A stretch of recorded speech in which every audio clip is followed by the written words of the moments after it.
The female is, as it were, a mutilated male. Aristotle.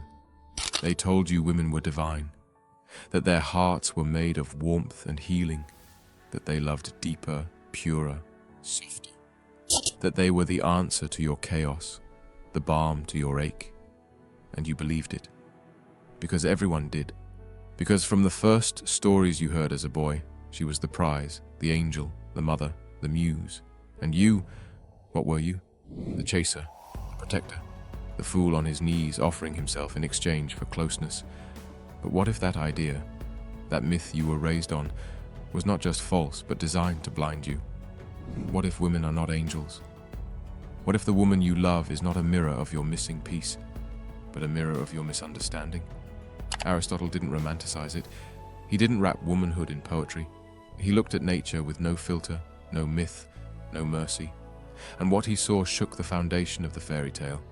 He said it clearly, not out of hate, but as a cold observation of form and function, a biological truth, not a moral one. And nature, he believed, doesn't lie. Now hold on. This isn't about biology anymore. This is about what that truth does to the illusions you hold. But what if love in its rawest state is not mutual at all? What if it's hierarchy dressed up as devotion? What if, when you say you're in love, you're just kneeling at the altar of your own idealization? You don't see her. You see the part of yourself that wants to be healed. And she sees the part of you that wants to believe. You think she's nurturing? Maybe. Or maybe she's mirroring what you crave, because she knows that craving gives her control. You think she's soft? Look closer. That softness is performance, not always manipulative, sometimes unconscious, but performance nonetheless. Because if Aristotle was right, then everything she does, everything she is shaped around what you want her to be. Not because she's weak, not because she's dishonest, but because nature made her that way, adaptive, strategic, emotionally fluid, a shapeshifter. Because when you are not the center, when you are not the default, you learn to survive by bending to the dominant form. And in a man's world, women bend, not out of love, but out of necessity. So now ask yourself, when you look at her, what are you really seeing? A person? Or a projection? A partner? Or a placeholder for your unresolved hunger? You don't want a woman. You want the idea of her. And she knows that. That's her power. She doesn't need to dominate you. She just needs to reflect you.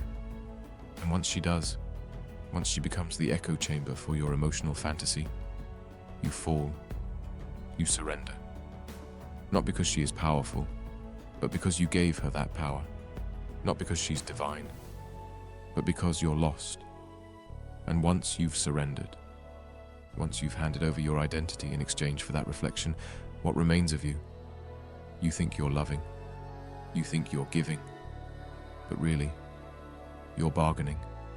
You're offering your masculinity at the altar of approval, hoping she'll look at you and say, "You're enough." But what if she never meant to say that? What if she doesn't even see you, only the version of you she can shape? And here's what no one dares to say out loud. She's not looking for truth. She's looking for advantage, not out of cruelty, out of design. While you speak in vulnerability, she listens in strategy. While you offer your past like a confession, she listens for patterns, leverage, openings. Not because she's evil, she is not the origin. She is the response, the echo, the adjustment. You think that makes her less? It doesn't. Because when someone doesn't have power in structure, they master power in subtlety. You call her emotional, but really, she's surgical. You think she's feeling, but she's scanning. Every smile, every silence, every slight movement from you, she registers it like code.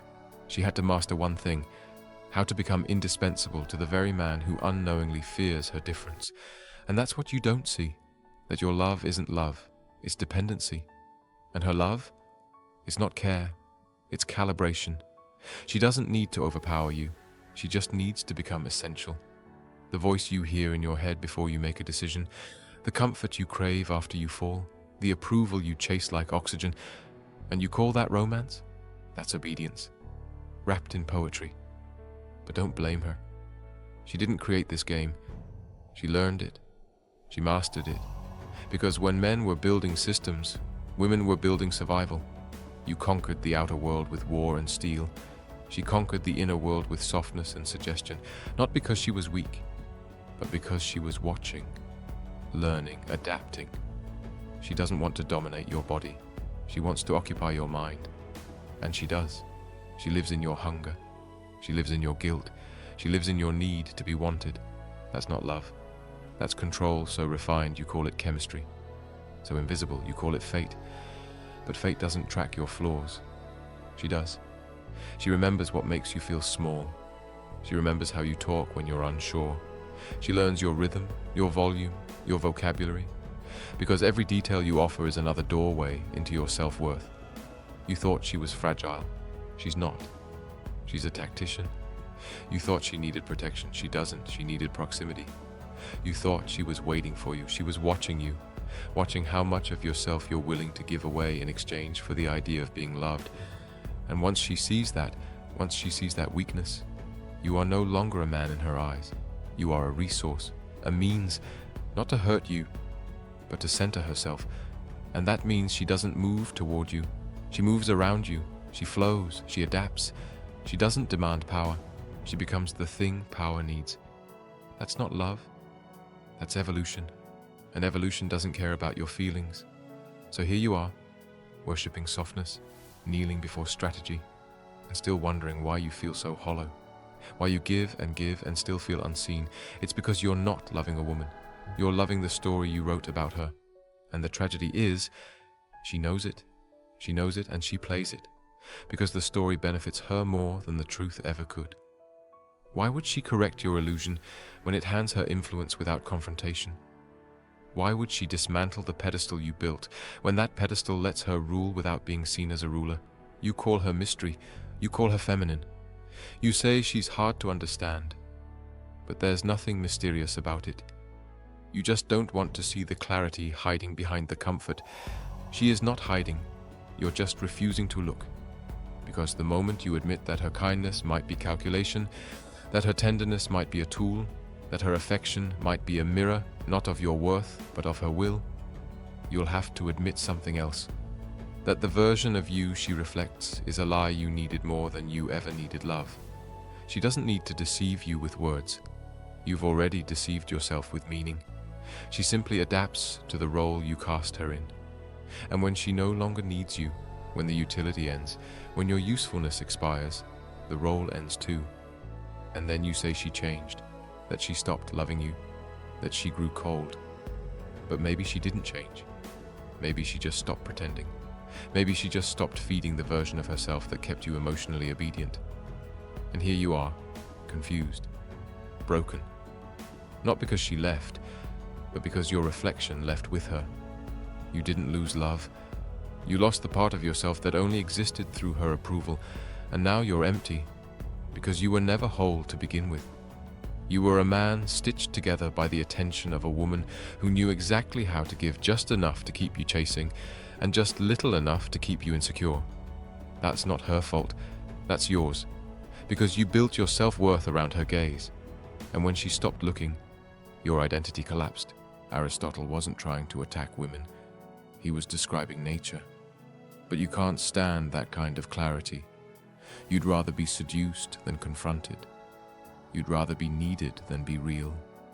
You'd rather be loved through illusion than seen through truth. But she sees.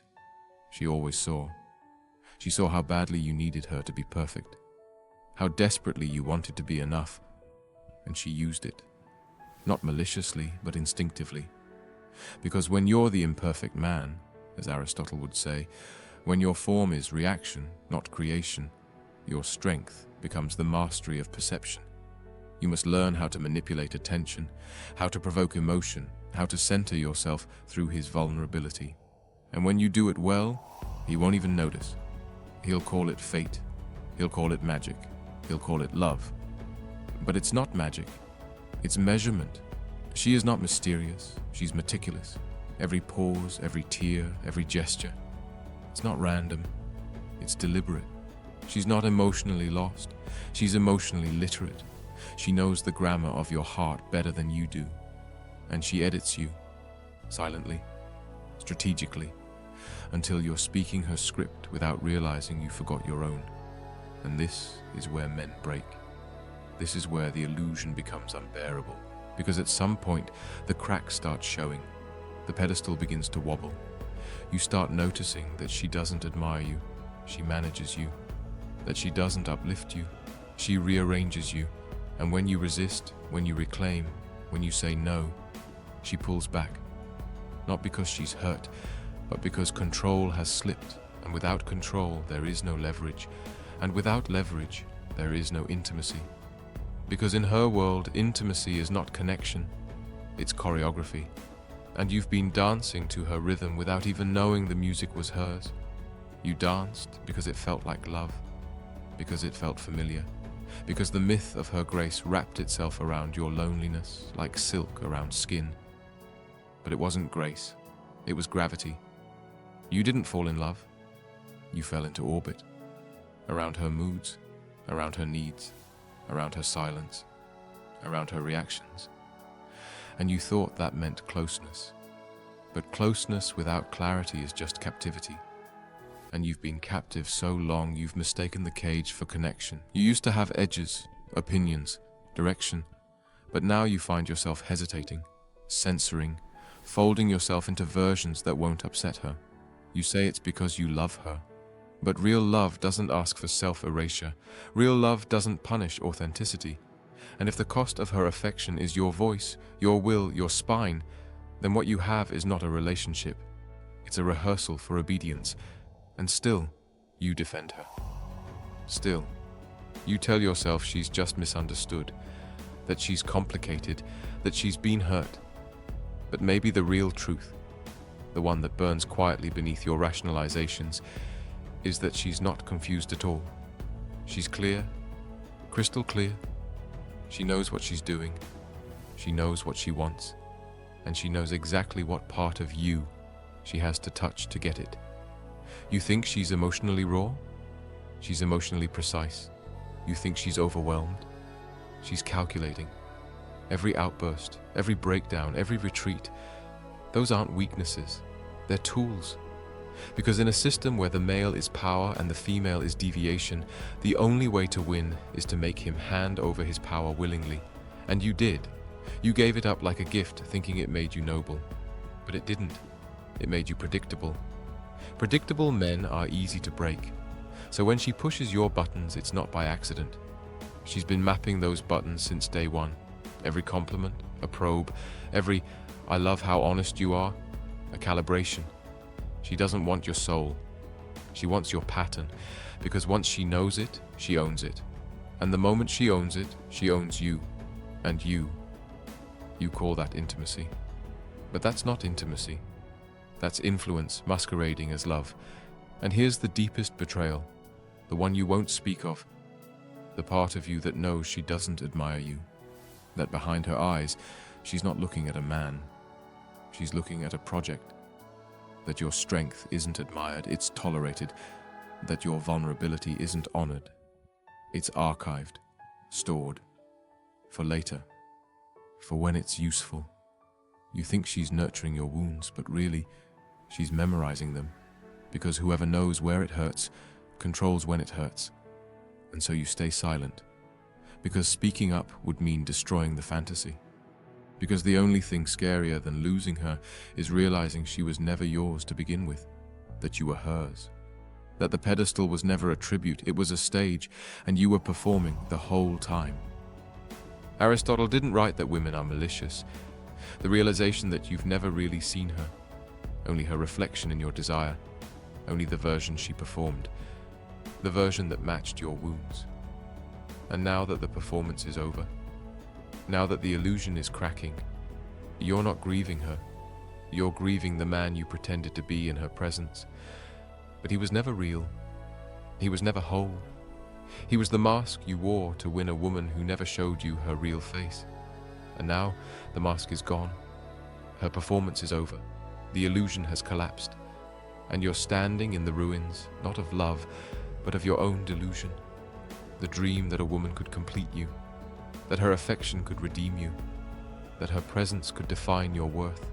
It's all gone, and you feel the panic, the emptiness, the weight of your own identity staring back without the filters of fantasy.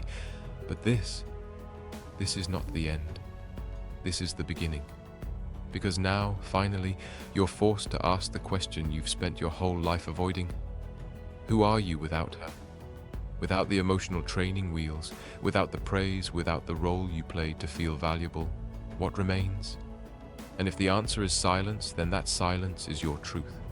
That silence is your foundation. That silence is the first honest thing you've felt in years. You were taught to be the hero in a story written by someone else. But what if there is no story? What if the woman was never your salvation, but your mirror, not to reflect your strength, but to expose your fear? Because the truth is, you never loved her. Not really. You loved the feeling of being chosen. You loved the escape from your own chaos. You loved the comfort of outsourcing your purpose to her validation. And now that she's gone, you're not broken. You're exposed. You say she used you. But what did you use her for? You made her your meaning. You made her your morality. You made her your emotional oxygen. You didn't want partnership. You wanted permission. Permission to feel worthy. Permission to feel needed. Permission to avoid doing the inner work that terrifies you more than heartbreak ever could. But she never signed up to be your redeemer. She simply walked into the role you cast for her and played it well. And now Aristotle's words ring louder than ever. Women are not monsters, not saints, not goddesses, just mirrors warped by biology and shaped by survival. Not broken, but built differently. Designed not to lead, but to adapt. And when you refuse to see that, when you ignore her nature, you become her victim, not her partner. But here's the moment of power, the moment of awakening. When you stop seeing women as solutions, you start seeing yourself as one. When you stop chasing reflections, you start building reality. And the man who builds himself no longer fears the absence of her gaze. He doesn't crumble when she withholds. He doesn't fall when she pulls back. Because he is no longer performing. He is present. He is sovereign. And she can feel that. And she will test that. Because the moment you stop orbiting, the gravity shifts. The roles reverse. The myth dies, and in its place something raw begins. Not romance, not passion, but truth. She may not like it, she may leave. She may try to reframe you into the man who once kneeled. But if you stay firm, if you hold your center, something changes. You no longer need her to be pure. You no longer need her to be soft. You no longer need her to be anything but real. And in that space, stripped of illusion, something radical is possible. Connection without control, love without leverage, intimacy without dependency. But only if you're willing to let the myth burn. So let it burn. Let the fantasy collapse. Let the pedestal crack. Let the false stories drown in their own sentimentality. And stand. Alone. Honest. Unedited. Face the woman not as a rescuer or a villain, but as a reflection of nature's difference. Not lesser, not greater, just different. Because only when you no longer need her to complete, will you ever be capable of truly meeting her. If this shattered an illusion or opened your eyes, don't keep it to yourself. Like the video and share it with someone who needs to hear it. Subscribe for more raw, unapologetic truths they won't teach you anywhere else. And if you want to support this work, the channel link is in the description. Every contribution keeps the truth alive.